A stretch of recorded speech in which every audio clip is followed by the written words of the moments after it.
meat and curry, I'm your man. Cause how we all lose it is a mystery. It's like the changing of our wardrobes from a dire history. But it's the one making us not stop. 50 kilograms is all we've got to drop. La la la la, la la la la la la la la.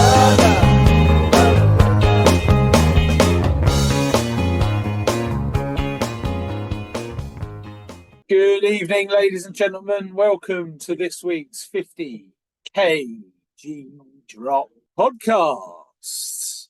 Today with me, we have Jonty, the full Monty Craven. Hello, hello. And joining us, we have two special guests that are a complete mystery to Jonty at this moment in time. Jonty, how do you feel? A bit nervous. Nervous? Why? I mean, you haven't given me too many clues about who they are, but you said one of them, like, you're surprised that I'm going to be surprised that you know them. Yeah. Quite intrigued, but also, yeah, nervous that it could be someone I don't want you to know. Okay. What's your gut saying? Who do you think it is? Got absolutely no idea. No idea.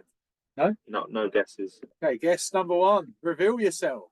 Ladies and gentlemen, meet Charles Jensen. Yes! How am I surprised that you know him? You introduced me to him. Concept was So we're doing a sober special. And the second guest, you wonderful droppers tonight, is a man that has had a lot of mentions on the 50 kg Drop podcast. He runs one of the most successful air-cool environmental air conditioning businesses in the southeast of London. And he's a bit of a sober king. So here he is. Yes. Charles, how are we? Yeah, I'm good, mate. How you doing? I'm all right. Sam James, how are you? Yeah, well, thank you. Yeah, good. So, James, let's just I've introduce you. just escaped out to the car to get out of the madhouse with the children and packing for my holiday. So I've got out, but I'm good, thanks. Yeah. So, Chaz, let me introduce you to Sam. Sam, Surely they've met now. have you met? Yeah, I've met Sam before. Definitely recognise him. I recognise the face. Yeah. Nice. I hope it's for the right reasons. Yeah, I was going to say Prime Watch. Yeah. Ooh. Even I lived there. Did Sam come to that? Yeah, maybe. Chaz, thanks for coming on. Sam, thanks for coming on. I thought I'd get you two together as your two sober kings to talk through sobriety and how that's affected your days.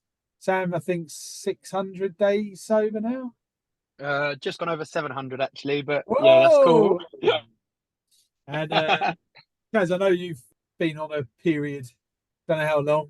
Yeah, I've been the best part of 4 years. I've had a couple of slips along the way, but yeah, I'm on a pretty good run at the moment.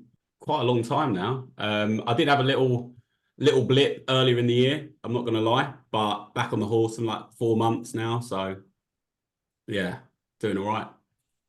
Good man. I think if anything, that's even more impressive to have the blip and just forget about it and start again. Like a lot of people would blip and that'd be it.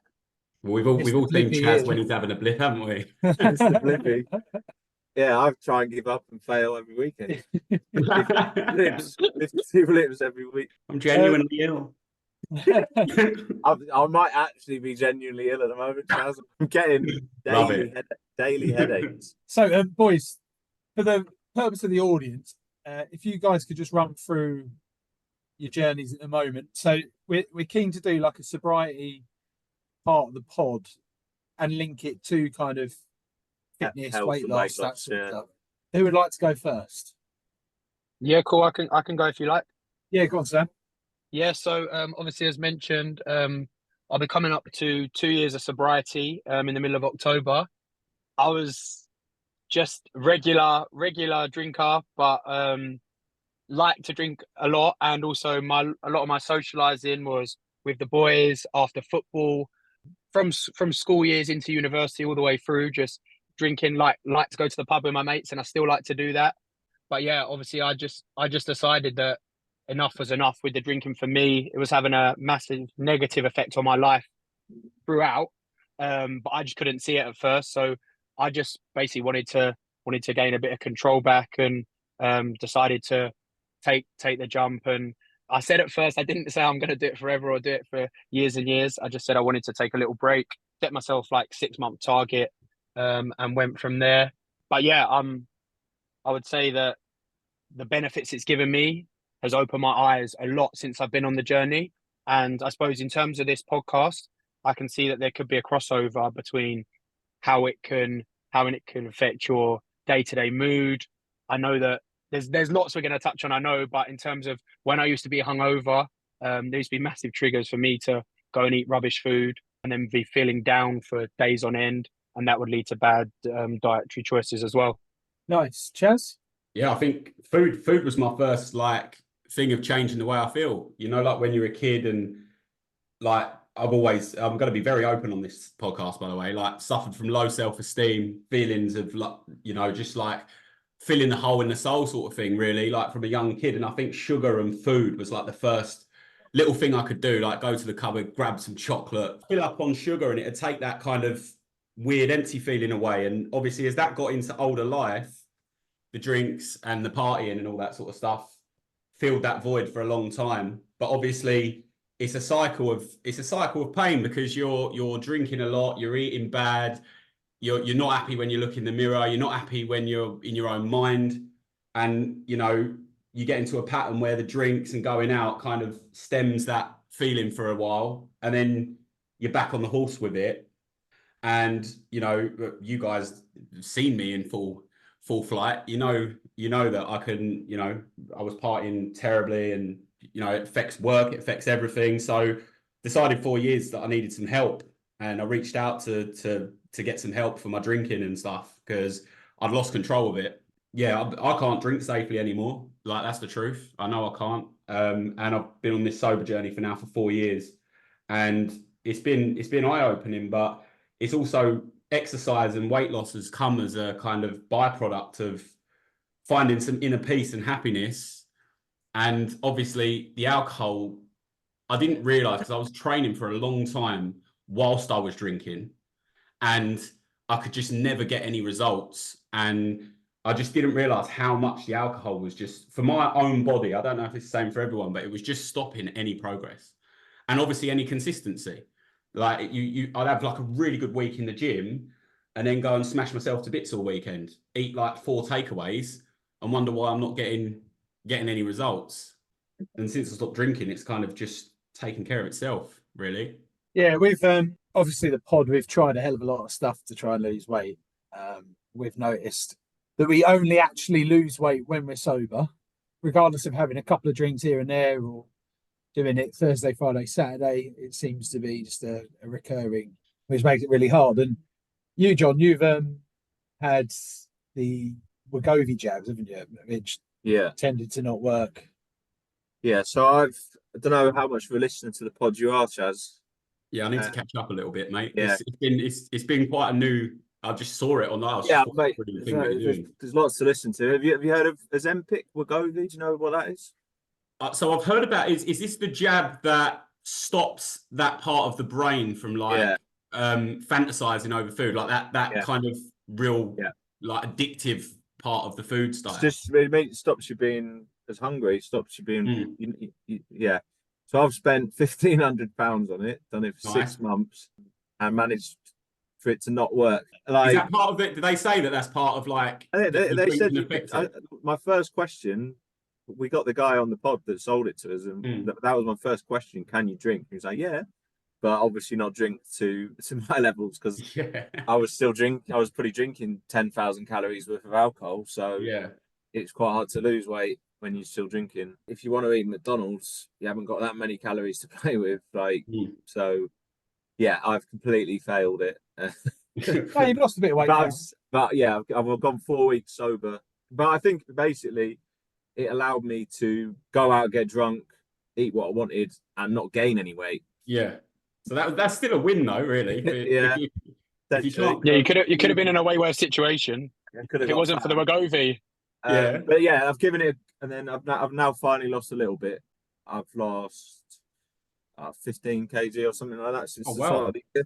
That's not a small amount of weight. I've got a 20 kg weight vest. That's heavy, mate. That's a lot of weight. But yeah, the side effects is potentially catching up with me, and I might actually have to stop because I'm getting daily headaches, which is affecting my productivity at work. So, and it may not be down to the Wegovy, but I don't know if I can take that risk. So I may have to give it up, which is a real shame.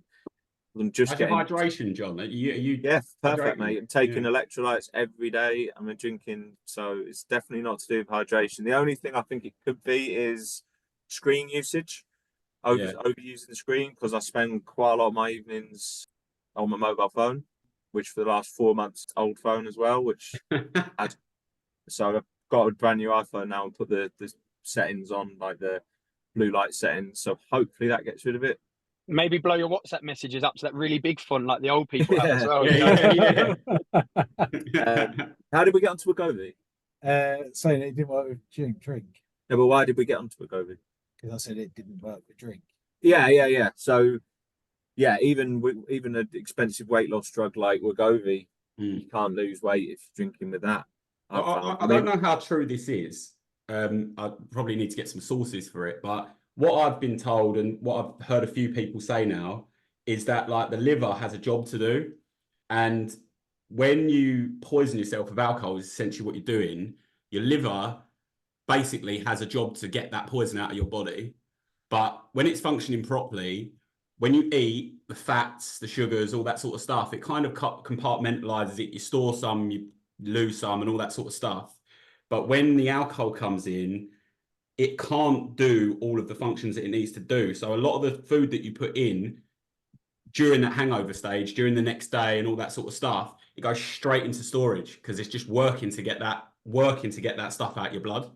It makes sense. I don't know how. I've heard that. But the liver, obviously, it picks the thing that's the most toxic to you, and the alcohol is toxic. And I do think, from a man's perspective as well, that drinking alcohol makes your testosterone plummet. And your testosterone has a massive part to play in burning your calories and burning fat. Like, if you're constantly in that deficit all the time with your testosterone because you're going up and down with the alcohol, you're in that state where you're not going to be burning much. Let's talk sobriety. So I'd have three questions. I think everyone's got to that point where they're like, enough's enough. I think there's a general perception around men that's changing around sobriety. There's a hell of a lot more people openly talking about sobriety now than there were there. I don't know if that's just I think it's an age thing. Yeah. Our age group. Surely. We're getting old, or again, the newest. Yeah, but when we're 21, not many of you 21-year-old mates can be like, oh yeah, fancy giving up booze. So that's but I think the generations coming through are they're very anti-booze and very kind of gym and stuff. Yeah, we've got loads of new starters in the office, Chaz. They're going to the gym at lunch and won't come for a pint. We it's not the same with the youngsters now. Like, it's almost like they see like drinking and all that sort of stuff. Like, they call us, like, people like we used to go out partying, they call us nitties.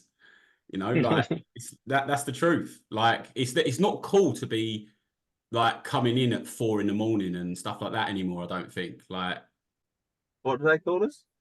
Nitties. Nitties, yeah, I've heard that word. What is that? What does that mean?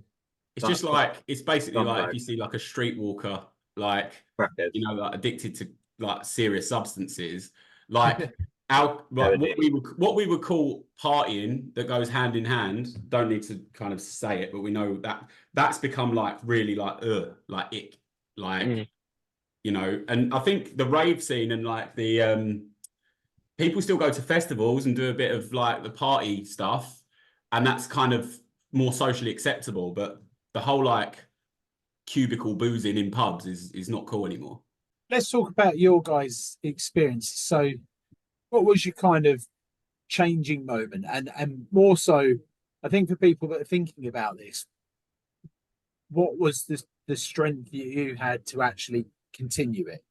Like, what was maybe the triggers? But that first kind of period, the first few months, is the bit that I'm really interested in, because I think a lot of people think about it, but then go into it, they're not really prepared, don't really know how they're doing it. I had a 1 year no beer campaign for 3 months, and the guy kind of talks you through it all. And he said some interesting stuff, but I did sit there thinking, like, this is a bit intense. So what was it like for you boys? What was the kind of probably the bottom bit, and then kind of how was them first few months, and why did you think it was a good thing? Yeah, I'll go. I suppose for me, the main thing for any of the change is that I'd had people around me say for ages, like partner, parents, a couple of my friends say like, they thought it was like getting a bit out of hand. And it's all right, well and good, someone else wanting you to change. But I think you need to have a driver yourself to actually think like, whoa, I need to do something here to actually change that relationship and get rid of the booze. Mine was like massive like personal reasons for the reason I stopped. Fitness, health, stuff like that has come as a byproduct of it. Like Chaz said as well earlier, I did used to train all the time before, but then I would, from like when I used to work up London, from Thursday onwards, Thursday, Friday, Saturday would be drinking, eating badly, not making good decisions on that front. And then some days I'd be so hungover I wouldn't even eat at all. Whereas from Monday to Thursday at the beginning of the week, I was so on it with like my training and my nutrition. It was like I was a complete different person. But yeah, my change was mainly like personal stuff with family at home and that. I wasn't being the best version of myself. So in the end, I realized that I needed to make a change. And from that, I moved forward and I thought, right, I'm making that decision. And in the first few months, I'll be honest, it was tough because all friendships, relationships I had, a lot of them were based around drinking, going out, socializing, and a lot of the stuff which I still like to do. Like I still play football of a weekend. I still meet up for friends, for meals. I didn't used to drink much indoors, but like going out, alcohol is such a big part of society in the United Kingdom. But 75% of the world drink alcohol, so it's seen as that. So I think it's just I'm basically relearning everything that I've done since I was start drinking maybe like 15, 16 parks, and then you're going trying to get out underage when you're 16, 17, and then you can, your dad buys you your first beer at 18. But ever since that point, a lot of stuff that you do when you're out and about, I've had to relearn to do without the alcohol, because there's lots of situations you guys probably, Ian, when you did the sobriety, you found yourself in as well, or Jonty, when you've had a break from it. There's times where you'd be going to do things now that you would only ever do when you have a beer or whatever your drink of choice is. Yeah, I found I spend a lot of time sober, but the first time I did it was for boxing, and because I was training for a fight, everyone gave me space, so it was very easy to not drink. No one was like coercing me to come out or putting pressure on me to come out, bar maybe parents, because that generation just doesn't understand this at all, right? So yeah, I found that quite easy. I think the bit that I found was when I was doing it without the excuse of boxing, people would go like, "Well, what are you doing that for? Doing this sort of stuff." And I did notice that I was much thinner, much like had far more clarity, this sort of stuff. The thing that I really miss with when I do go sober is the socializing element of alcohol.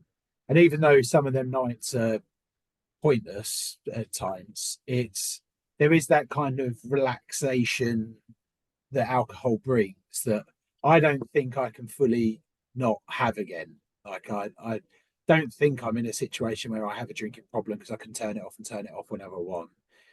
But the relationships that you build with alcohol, for me personally, I think is something that you can share some good like moments with, memories with. So that's why I'm always kind of like, yeah, so because I need to focus on myself now, but then I pick it up. But subsequently, I do pick it up, it gets out of hand, and I put on a load of weight, and it's kind of like this mad cycle that I'm in as well. So that was what I was going to say as well.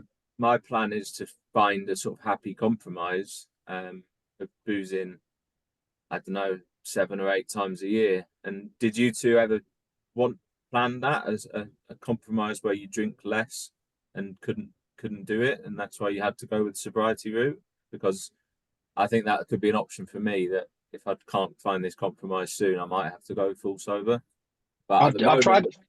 Go on. So I was going to say I've tried moderation, but I think for me, moderation is much harder than stopping completely, because it's too easy to just go, all right, go on, I'll have this one. Yeah, if you go out and you say like, I went for a stage where I said, all right, I'm going to go out and I'm going to have 4 bottles of beer, right? And then that doesn't work. First couple's fine, but then as you go, and then someone says, oh, we're going to go to this place now, or we're going to go there. I like socializing with people. I like being out and about. So if someone says, "Oh, we're going to that place," then I'll Yeah. go there, and then someone says, "Oh, go on, I'll get this round." Wow, you're back in the mix of it. So So what I'm trying is, I've called it special occasions only. That's my okay, compromise. So every weekend or Nah, but like, and that's the thing. If that's what I'm saying, I'm doing special occasions only. And then if someone's like, "Well, why aren't you drinking this?" I'm like, "Well, it's not a special occasion." And obviously, if I go, "Yeah, Chelsea at home to Portsmouth," that's not a special occasion, is it? Like, Chelsea last night against Barrow, that would have been a yeah. special occasion, surely. So basically, weddings, stag do's, big birthdays. I'm not even having birthday. I mean, everyone has a birthday every year, so that's not special for me anyway. So if someone's 40 or something like that, I'll get pissed. Weddings, stag do's, not even Christmas. I'm not counting that. So I'm going to try that and stick to that. What about you? Big What about football you, tournaments. Chad? If Chelsea got to a final of something, and then and also England international tournaments. I was just going to ask Chaz about the moderation. Did you have Yeah, a try the moderation. problem with that, or Yeah, so for me, I've tried so many times to get sober on my own.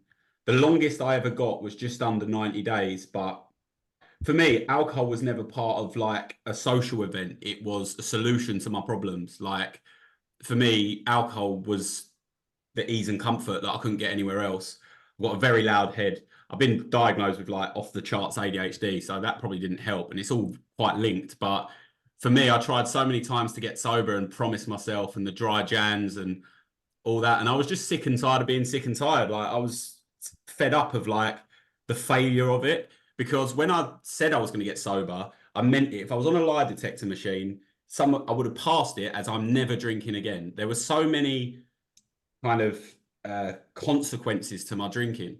And like I'll openly share, it wasn't just drink. You know, I partied hard. I was in the city, and it became a problem. And for me, I couldn't stop one when I start. When I put one in me, I'm out. I'm off. That's it. I know that about myself. Like, there's no point lying. If I have a pint of beer, I don't know when or where I'm going to wake up. That's the truth. And even when I had my son, when my son was going to be born, the 9 months leading up to it, like I caned it because I thought when the baby's born, I'm going to be fine. And I was out probably, I think actually with Ian, the night that the waters broke. Like I was caning it right up to the end. But yeah, I don't remember yeah, that. I think it might have been your engagement party or something on the river at the oyster shed or Oh yeah. Well, Harriet's waters broke that night, and I was caning it right up until there.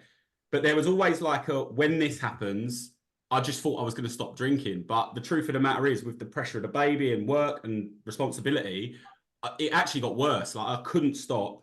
I couldn't stop on my own, and I finally come to like what's like a rock bottom, where just like I found myself just on this cycle of just like I could make it like a few days, but like Thursday, Friday, Saturday, Sunday morning sometimes I'd still be like I couldn't stop. And it was only because I had a friend whose uncle was like 25 years clean and sober in recovery that he put me in touch with him, and I went to my first meeting, and it's been a massive journey since there. That was longer than 4 years ago. That was probably 5-6 years ago that I went to that first meeting, and it planted the seed.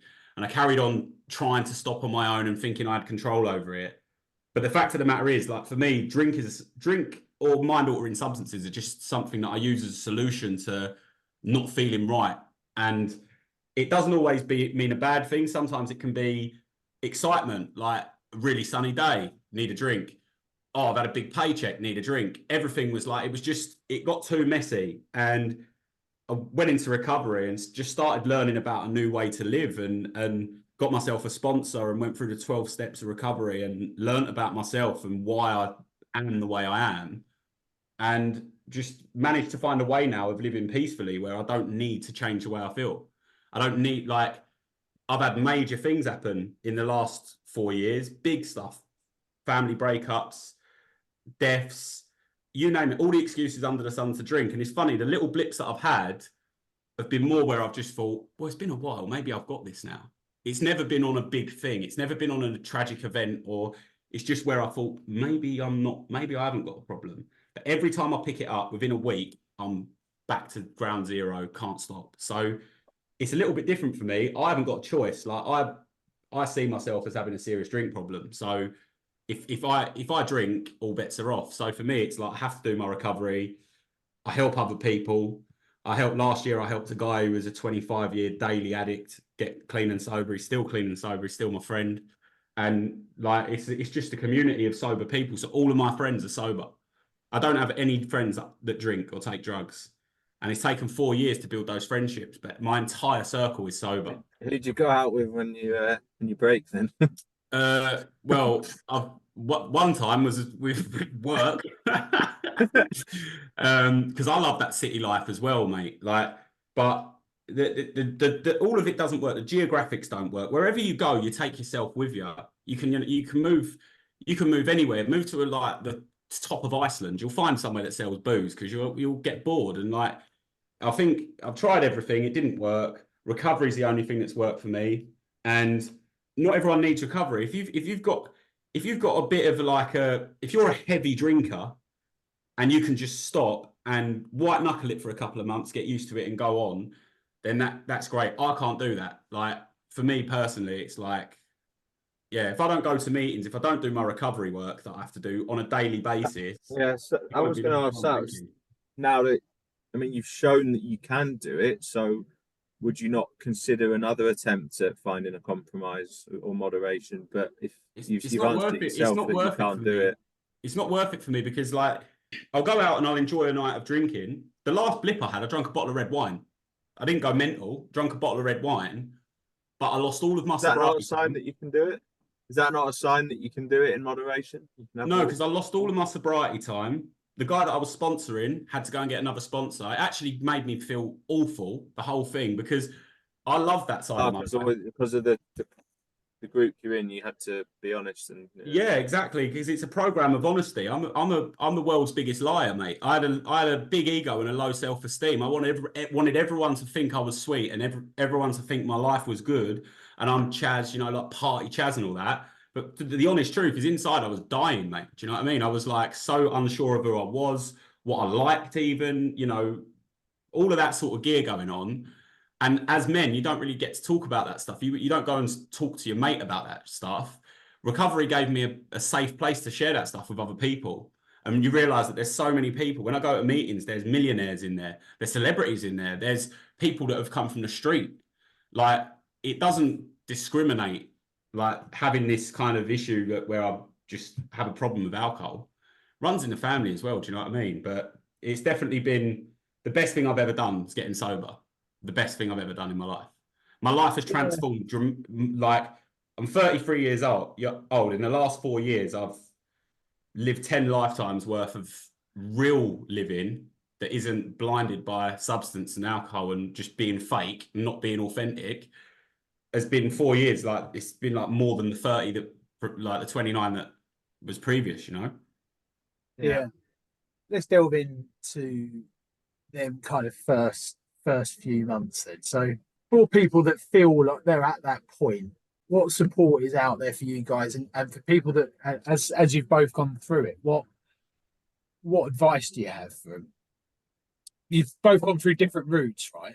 You're the sponsored route, Sam. You've kind of done it yourself, have you? Yeah, I've done it myself. To be honest, where I've done the sobriety, I've basically exposed myself to lots of media content, immerse myself with like podcasts, reading, stuff like that. So where I've listened to a lot of people who have done 12 steps AA, and I've listened to the stuff, there's a lot of stuff which is crossover and linked, but I feel like some of the steps, like I know there's in the 12 steps, there's stuff about like helping out, like you mentioned, Chaz mentioned about community and helping others and stuff like that. There's so many things that I have done within the steps, but I haven't specifically gone to a meeting or taken that step and done those things. But I can understand from listening to podcasts and stuff that there's different bits that I have actually done my own kind of steps, but it hasn't been down in a list and stuff like that. Yeah, like yeah. you mentioned around like there's stuff like journaling, the stuff around like writing down stuff that you're happy and you're proud about, making pledges, stuff like that. There's all sorts of different bits which I think cover on both sides. But I haven't done the AA route as Chaz has, but from some of the stuff he said, it sounds like there's some big crossover. I was going to ask you, Chaz, actually, one of the things that I did in early sobriety, which will touch on your question, Ian, and I still do now, is that I have like there's lots of zero options for beers, wine, spirits. I didn't know, Chaz. Do you drink them, or are you like you'll just have soft drinks? You won't touch anything if that's a trigger. No, to be honest, I've got an allergy to alcohol, so if there's no alcohol in it, it's not a problem. Like Okay. I don't get home after a hard day's work on a Friday and drink 10 non-alcoholic beers because that'd be weird. Like, but what I Yeah. do if I'm going out on a date or if I'm going out in adult company, I will have a couple of like 0 beers because it's just like you do feel in this country on the edge and not a part of if you're not drinking. And it's just it's like more sophisticated. For me, it feels more sophisticated to stand there with, I don't want to drink Cokes and all that sort of stuff. But it's very rare, like it's maybe at a barbecue, I might get a couple. But I usually literally have a couple and then I probably will switch to a soft drink. Some people in AA and in recovery would say, oh, that's dangerous territory, don't do that. But each to their own. Like you said, your journey is unique to you, and hats off that you've been able to find the strength to do it. So you have a couple of beers? No, a couple of non-alcoholic zeros. Like there's zero options that are out there. I was just How's that dangerous? Why are you AA? Because for somebody it could be the taste of beer, could be like that. Oh. There's certain triggers for some people that could set them off. They think, oh, I've got the taste for it now, and then go off and then have lots of ones that contain alcohol. Yeah, I do agree with you there, Chaz. The times I've been sober, if you go to a climbing, for example, and they're like, what do you want to drink? And you go, give me a 0% beer. They're usually a lot more accepting of that than give me a Coke. And they're like, well, what are you doing? Driving? Why don't you have a beer? Yeah. I also find you're in the conversation then, weirdly. It's like you feel kind of at comfort with that in your hand. Do you guys think there's a market for like a 0% bar? There is one, apparently. Yeah, there's a Lucky there's Lucky Saint up in Uptown, but I read somewhere that may actually still serve alcohol. I know in Brighton that there was I think there's some Norwegian or Danish people that had come over and they created a zero bar that did like I've tried every zero beer. I feel like I'm a bit of a connoisseur on that, but no, I've tried like mocktails, stuff like that, just different things went out and about. Like you said, it's kind of like a sophistication thing of having like a nice drink, or when I'm sat having a certain meal. I suppose in my head it used to be like if I'd go out and have steak, a red wine used to go with that, or if I was having that meal, it would be beers with the boys, or when I'm out with my partner having a meal, I'd have a beer. So it's kind of like still having that same norm, but taking away the alcohol. Yeah, I can see why people get the taste. Like we watched the boxing on Saturday, Chaz, and we had all 5 of us were not drinking. We played football, and we had a night on the zeros. Yeah. And I still woke up in the morning and had to clear up all the cans. Yeah. Still had that effect, but it's so much easier when you can see straight. It's easier, isn't it? Yeah. I do think there's a placebo effect to having the 0% beers, where the chat was getting a bit louder. Yeah. The camaraderie was there. Everyone was taking the piss out of each other in like a good, healthy way. Yeah. And it is a funny one, the zeros. But the difference is, for me, a 0% bar, like I would never go to it because I don't really have any reason to be in a bar anymore. Like if it's like an event, like a birthday, or if I'm out for a meal and I'll just have one, maybe especially if I'm on a date, because like it's weird. Like people love the fact that you're sober when you're because I've been dating for a while and like I've been on quite a few dates, and it's like it's obviously always a thing, right? I found that people find it quite attractive, but at the same time, like if you've seen a hairdresser long enough, you're going to get your hair cut, right? So it's like if I keep going to bars and raves and trying to live this sober life, but in all the places that I used to dwell, at some point that 0% is going to be like, you know what, F this, I'm having a real one. I can't do this anymore. And that's from lived experience. I've done that. I've been there and done all that stuff, like trying to fit in where I don't really belong anymore. Like, it's all about changing your lifestyle. And, in some cases I've had to walk away from a lot of friends and unfortunately a lot of them are banging trouble. I had another one die the other day from a result of drinking drugs, someone close to our friendship circle. And, a lot of my friends that I used to look up to, because a lot of them are older than me, they're all like, they're just going down. They're going down and down and down. They just can't get off the merry-go-round. And, you know, it's sad to see, but there is a way out for people. And like Sam mentioned, if you're not an alcoholic, if you can't arrest this without help by going to meetings and doing the stuff that I've done, there is now like loads of content, and there is also other places that you can get help. But for some people, like, you know, when you know, if you keep trying to stop, if you put one in you and you can't stop once you start, and you vow everything to stop, like, people that don't have a drink problem can drink 1 or 2 beers and just go home. Like, you know, but there is a part of it as well, I believe, where you have the physical part of it, which you can probably lose after about 3 months, where it's all out your system and you don't have that physical craving. But it's when all the emotion, because when you stop drinking, all your emotions get amplified. So a car will cut you up, and whereas like normally whatever, you'd be really angry, and then, you know, like if you feel sad, you feel really sad. If you feel happy, all your emotions, where I was drinking for so many years and using for so many years, all your emotions come back in full flight. And because it's so loud and you don't know how to deal with all them emotions, the easiest thing is to go and pick up a drink, because it's like, well, that'll shut that up again. So recovery teaches you how to live life and manage emotions, because what I've been told, and these are people that are 30, 40 years sober and doing it a lot longer than me, is that when you start drinking and using heavily on a weekly basis, you stop growing emotionally. You're so, like, essentially, I've got the emotional, when I started getting sober, I've got the emotional age of like a 17-year-old in a 30-year-old body. And all of the big traumas and life events that normal people go through, breakups, loss, you know, family split up, all that sort of stuff, most people just deal with those emotions. They might go out and have a little drink or whatever, but people like me are just drunk and used all the way through it, never felt a thing. And then when you get sober, it's like it all comes back. So it's like, there's different routes for different people. I know that recovery works. I've seen people that are like intravenous heroin and crack users, 5 years sober with a family and a business, and like you'd never even know. It's insane. For me personally, the whole kind of AA route sounds a bit kind of dramatic. Do you know what I mean? Every story is of everyone you associate with that seems to be in a pretty bad place, right? Mm-hmm. The lighter touch version for that, for let's say people that probably resonate with what you're saying, and more so kind of, at what point can you check yourself before you know that you're in a bit of trouble? So I've asked 2 questions in one there, which doesn't help anyone.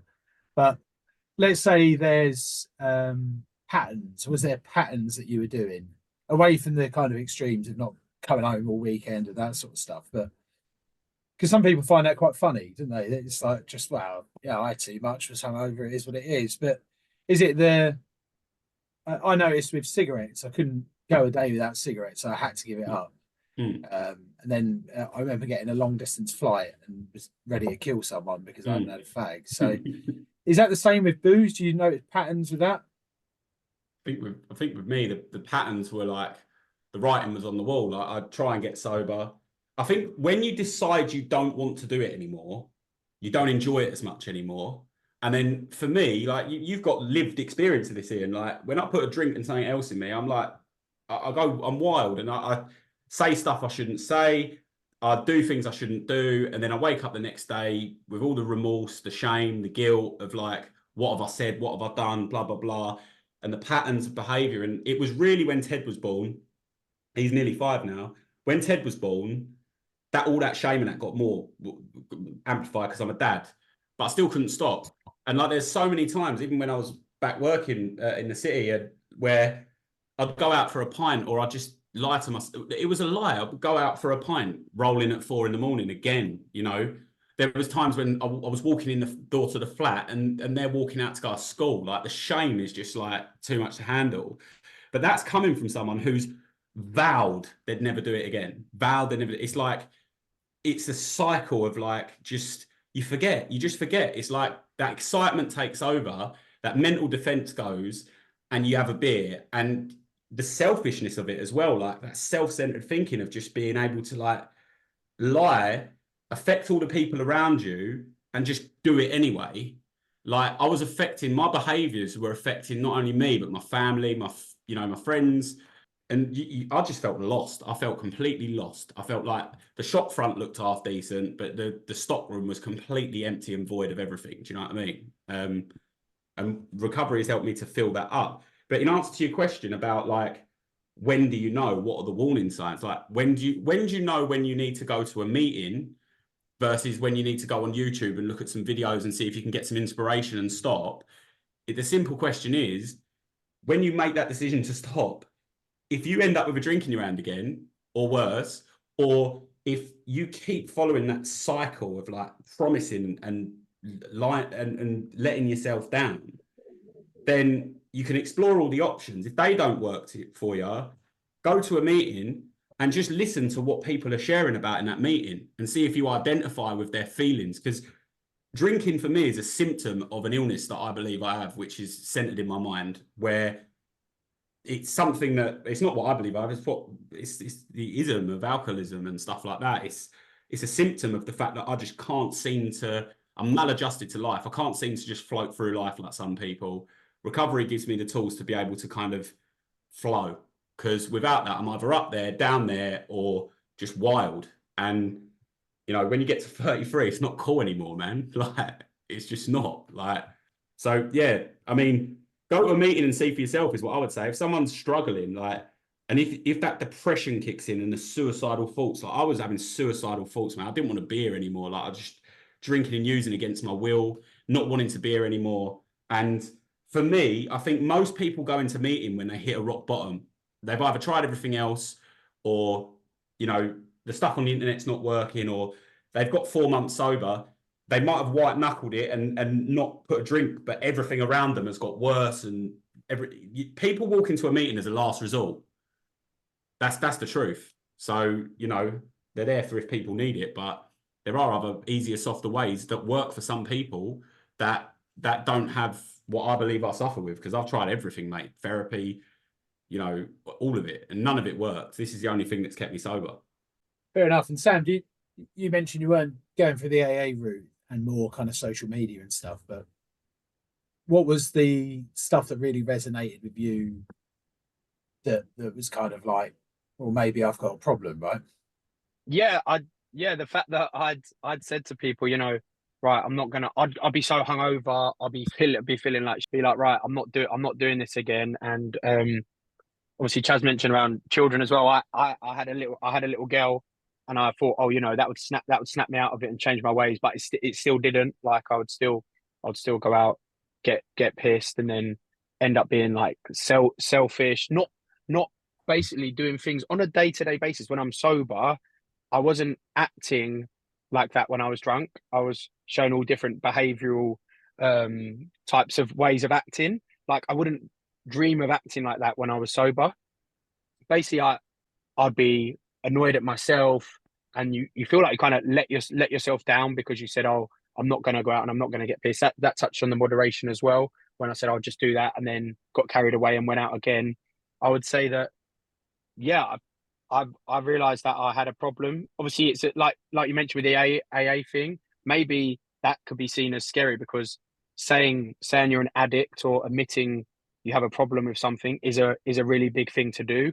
I would say that my thing is my relationship with alcohol was not very good. Like I was always when I was hungover, I was always very sick on it, because I probably drank way too much of it. And then my next thing, like just I was on a lad's holiday or something, or a November trip where we'd go away with the boys, would be I'd get really pissed, wake up, maybe have some period of blackout, not remember some of the night. The next thing I'd do, I'd be feeling so rough, couldn't really feel like I could eat anything. So what I'd do to soothe that is I'd nurse like a pint to try and like get me back to a level where I was okay again. And then when you actually strip that back and think about what you're doing, that seems like that is a problem. The fact that you have to have more of that substance to level yourself out. Yeah, I resonate into a lot of this. I just think it's I'm more kind of after a sober steering go, right, I'll have 1 day a week where I drink. Then I go, well, I'm drinking now, so I might as well see all of them people I haven't seen for ages. go and network with them guys as well. Then it turns into Thursday night, Friday night, Saturday night. Then I go, I'll pick one of the nights that I'll drink. That turns into two. Then it turns into a bit of a cycle. I've always been good at never letting it affect work. That was my number one. So the whole like Sunday sesh has never been a thing for me at all.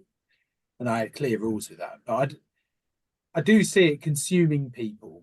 And I think the question for me would be, as people that have gone through that journey, what advice could you give to loved ones that might be going through that, or friends that are going through that? Chaz, you know what I used to do with managing like 140 people.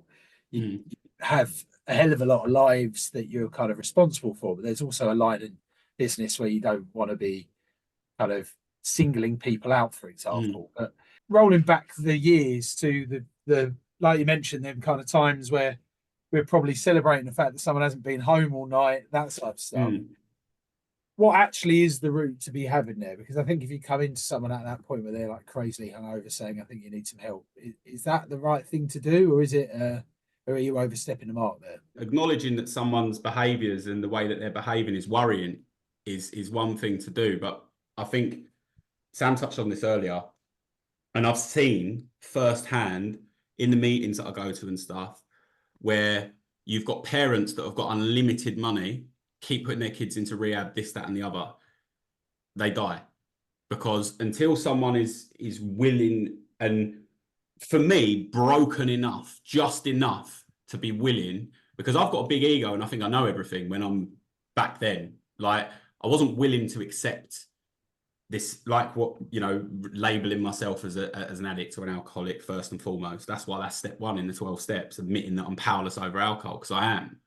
But it had to come from me. I had to be broken enough to put my hand up and go, I can't do this anymore. I surrender, show me another way, and just be willing to, even when they talk about the God element and all this sort of stuff, right?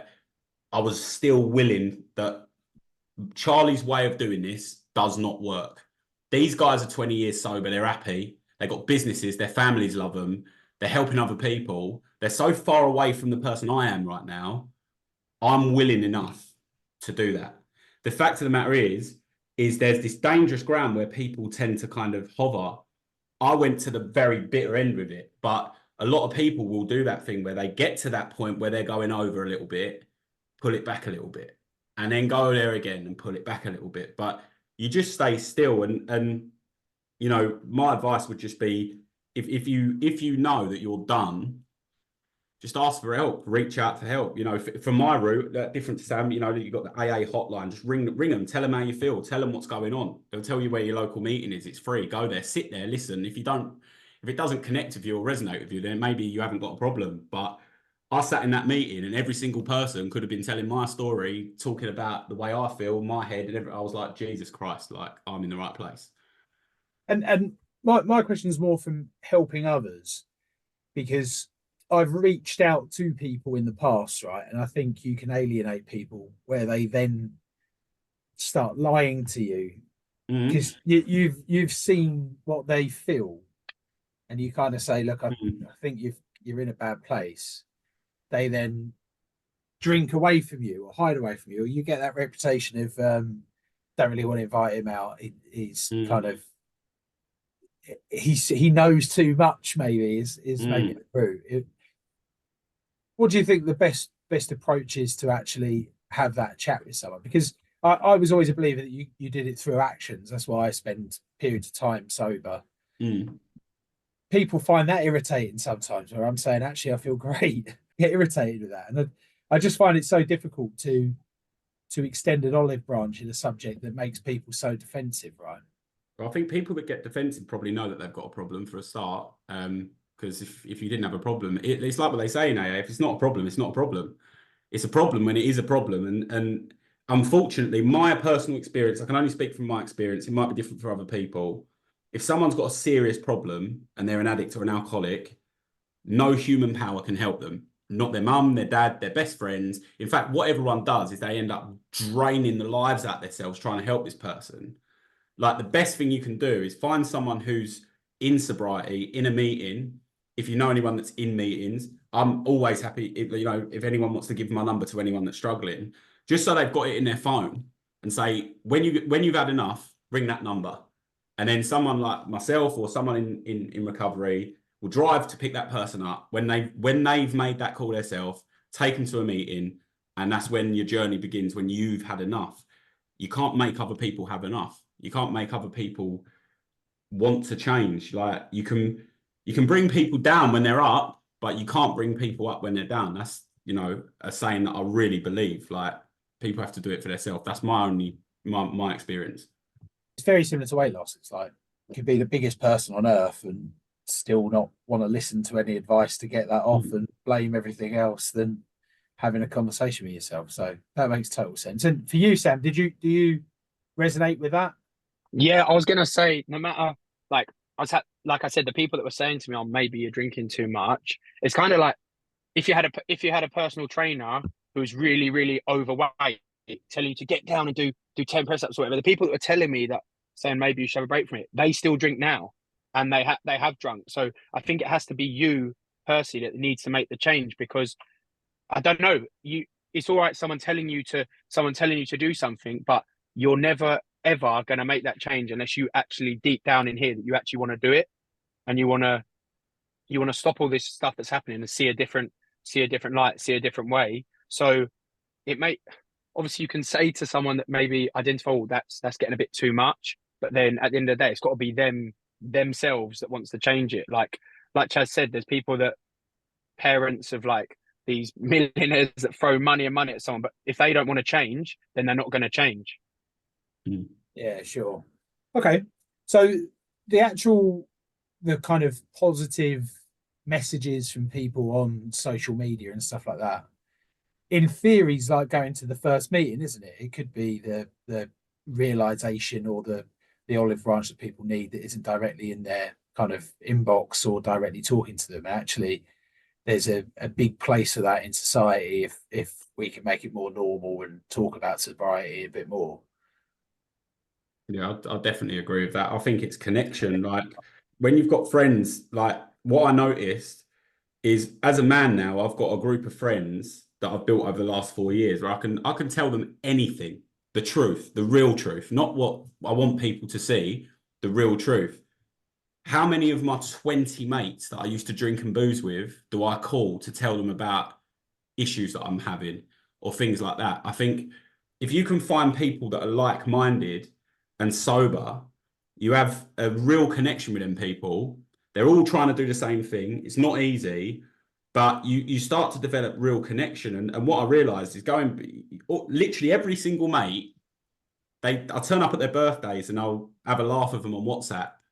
But then I've got other friends that I've made now, which, you know, going through a breakup recently where I've heartbroken for the first time in my life, sober, and having people to call and talk that through with, you know, you get a very different response from people that are like 5-10 years older than you that have been sober for 10 years, you know, helping you through that than I would if I rung my old mates who would say, oh, don't worry about her, mate. Let's get out. Let's go and meet another load of birds and get drunk. Like you start to get real connection and help, like real help.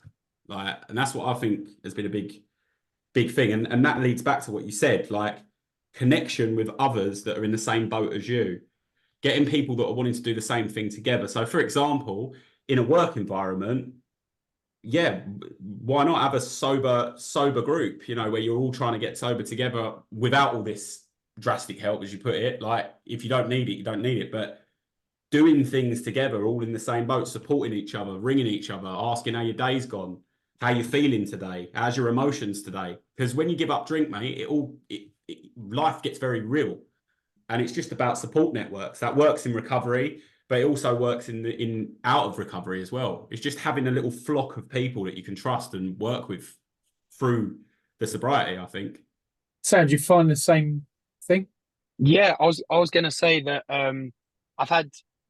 I basically with my sobriety, what I've tried to do is I basically not trying to hide it away from anything. I actually physically put it on my social media that I'm sober, and then since then I've had like quite a few boys from different walks of life, but over the years that I've met in all different circumstances that I speak to regularly on WhatsApp. Sometimes some of them I speak to on the phone at the moment, but they're at different stages of their journey. But from the ones I speak to, none of them have been at the AA meetings, but then we speak to each other regarding sobriety, how it's going, what things are going on, how they're dealing with certain stuff. Like I've had a few people message me during this week. 2 boys actually have messaged me this week where they've been saying, "Oh, you know, at this stage when you was just gone past 100 days, did you ever have like any dreams where you dreamt that you'd relapse and stuff like that?" So the thing is, I suppose that's probably one of the steps, like where you mentioned about community or connection, where we're reaching out and speaking about stuff, and it's with like-minded people basically. And let's link this to weight loss. So, Chaz, if you don't mind me saying, you were bigger than you were now, and Sam, you've always been built like a whippet. But what changes have you seen in your physiques? I was 17 stone 8 at my heaviest, and Conrad remembers me waddling into work. Like he actually remembers that. It makes him laugh quite a lot. Like remember, I started to get the waddle, and I remember I could hold my gut under my arms, like, and lift it up. And you know, the sobriety, stopping the drinking, has led me to be able to, as long as I manage what I eat and I'm careful and I eat, like when it comes to the weekend, I can pretty much eat what I want. But the recovery has fixed the thing that I was using to change the way I feel. Food was an emotional thing for me.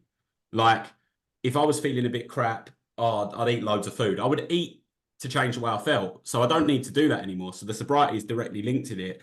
And my physique has changed ridiculously, like over the last few years, just unrecognizable. But like even my face, like my skin complexion, you know, like everything. Yeah, it's just completely different. Like people don't recognize me. If I haven't seen them for like 4 or 5 years, they're like, oh my God. And that's a nice feeling, right? But it's drastic what's changed for me personally. Well, what's your kind of training regime? And my training regime. So at the moment, I've kind of had to find a balance, and it's trial and error. I think people get scared. They see all of these different things online. You find how your own body works. I've got a terrible metabolism, really slow. So I have to get my metabolism. So I'll go out for a walk in the morning. I usually go gym at lunch. So I'll do like push-pull legs throughout the week. And then I'll do boxing in between, or I'll go running. At the minute, I'm training in Orpington, doing a bit of boxing. But I found that for my cardio, boxing was something I enjoyed, whereas running is something I endure. Like, I love boxing. I think it's a great way to lose weight, let off steam, get rid of aggression. But yeah, I train consistently 4 days a week, sometimes 5, depending on how I'm feeling. where in Alberton are you training? Fords. Oh, yeah, I've been in there a few times. Yeah. Yeah, I'll come down with you, Chaz. Yeah, let's go. See if you can handle 150 kilograms, boy. It's how quick you can get that to my chin, mate. That's the Yeah, problem. don't you worry about that. Sam, what about you? What's your kind of... Yeah, so like I said, I used to always train in the gym, but I suppose I've had more focus since I've been sober. I train about 5 times a week. I'm in the gym doing strength sessions, similar kind of layout, push, pull, legs and core. And then I also go out running, maybe once or twice a week. I play football every Saturday at the moment. So it's, for me, I get that all done in the morning where possible, all the gym and the running, because with family at home and with work, just evenings tend to get really busy. So I do that in the morning, but I think that does something for me mentally as well. Like it sets me up for the day. Once I come out of a morning, it'll be like everyone I know, like friends or family, whatever, they're all still in the house asleep. So I can get back indoors, shower up and get ready for the day. But I feel like I've already won and got that under my belt.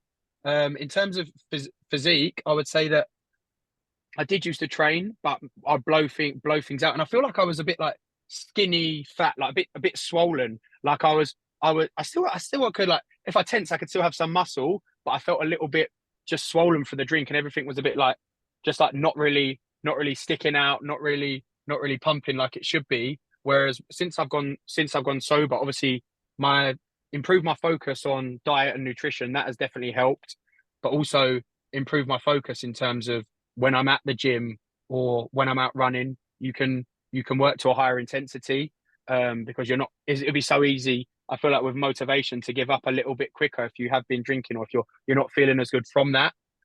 So I feel like now I'm doing running and gym, and I feel like my body's I'm the best shape I've ever been in terms of like my physical shape from looking at it mentally, but also like internal health in terms of like my resting heart rate. I've dropped that right down, and I'm at the oldest I've ever been, but I'm the fittest I've ever been. So that's definitely a byproduct of the sobriety. Love that. Gents, you've left a lot for us to think about, and thank you so much for coming on. Would love to make this a regular and get some kind of other people that are going through that on, or maybe have gone through that on, and have you guys as like sobriety hosts if you're keen for that. Definitely resonate with a hell of a lot of what you're saying, and thanks so much for being so candid and open to us all. Yeah, and keep it up, keep it going, John. The only question I would have, if we've got time for another question. Quick one, yeah. Yeah. At what point do you start to like really feel like good from the being sober? Like it increases with each week, right? But then at what point does it really sort of peak where it's like a clear head, like I'm so focused in what I want to do? Like is there a particular moment?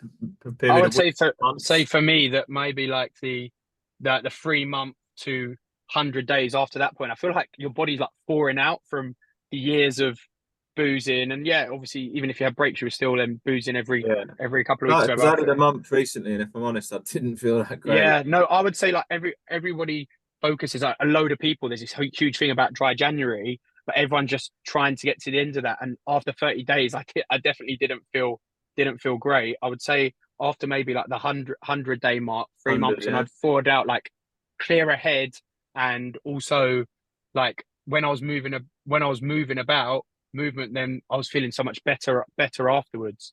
But I don't know if Chaz is the same, but yeah, I'd say mine was about the 100 day point. I think what's so good about this podcast, having you on and me on, Sam, is because it's two different sides of the coin. I think if you suffer from the ism and you've got a problem that causes you to drink or change the way you feel, if you stop drinking, you find out very quickly why you drink in the first place. From my perspective, you won't be able to live with your own head. Like you get worse when you stop the drinking. You get worse. That's your medicine. That's what's been keeping you going. So that's a good way of testing it, like whether you need a meeting or not. If you stop drinking for 90 days and you feel awful and you're desperate for that 90 days to be over just so you can have a drink, go to a meeting. If you stop in that 90 days and your life gets better and you've got no issues and you're free and you feel great, then you're clear. Because all the people I know that suffer from alcoholism and whatever else, the reason they drink in the first place is just can't be in their own head. They can't be in their own spirit without having something to make them feel better. And it's either a spiritual program or spirits. Like that's the only choice I've got. Like that for me personally. So maybe that's a good test. Do 90 days, see where your head's at after that. That might give you a good indication of what road you need to take. Because I was ready to explode at the end of 90 days. Yeah, that's hopefully helped a lot of people. And if anyone listening wants to reach out to either Chaz or Sam, I'll share their connections on Instagram when this goes live. And I'm sure they'll be happy to give you a chat or point you in the right direction of where to go. Yeah, definitely. Thank you very much, boys. And yeah, let's make this a regular. 100%. Happy to help. Perfect. Thanks for the invite. Nice one.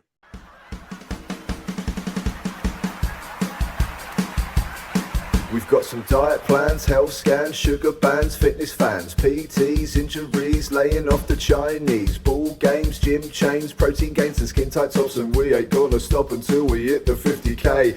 Drop, drop, drop, drop, drop, drop, drop, no excess fat, no FAT, no curry bag, no guarantee.